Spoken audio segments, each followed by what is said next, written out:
hey, folks, last year we had almost 4,000 power outages in all 50 states that with these storms, just the power outage claims were $800 million.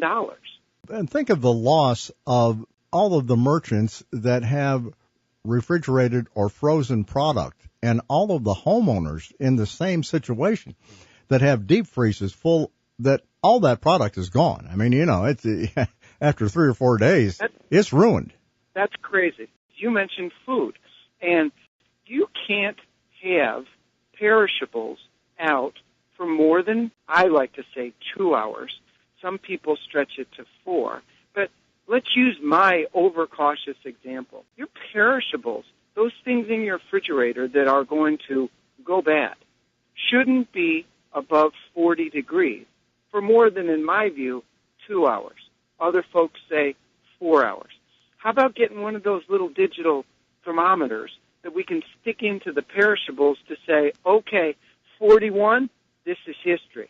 Obviously, if you've got repairs that you need to do because of fire, wind, hail, you got to make those temporary repairs and keep those receipts. And I always say, Gary, have we done our job around our house? Do we have piled up leaves and bushes and stuff we should have been knocking down that's a fuel center, for a fire if it were to start? Have we fire braked our own houses? Do we live close to a fire department? Most people don't know. If you live close to a fire department, you can save 20% on your homeowner's insurance.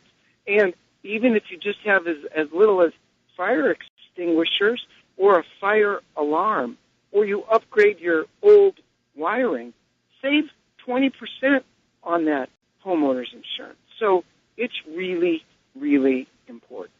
One of the things that you mentioned, do you live close to a fire department? This was a story that was done by one of the local television stations, and I thought it was very important.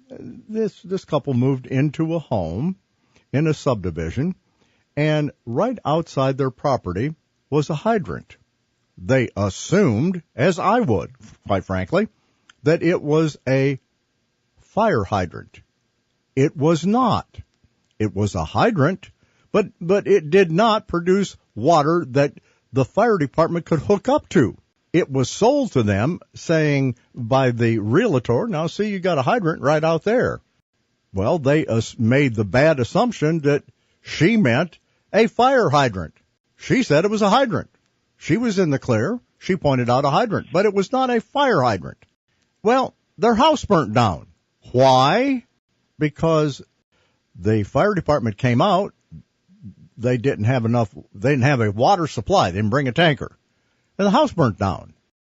And so, by God, just don't make the assumption that hydrant that you have in your neighborhood is necessarily a fire hydrant. Had I not seen this on the CBS affiliate, I would have been as ignorant as these people were that there are hydrants that are not fire hydrants. I didn't know that. I had no idea. And as I walk my dog around, the old days of being able to see a bright red fire hydrant, you'd have to look hard to miss it. And I know things are different today. If you got a hydrant out in front of your house, a friendly call to your local fire department to do a drive-by and actually tell you what's out there. They're super nice, men and women that work at our local fire department. My point was, hey, look, if you live close to a firehouse, it's worth 20%.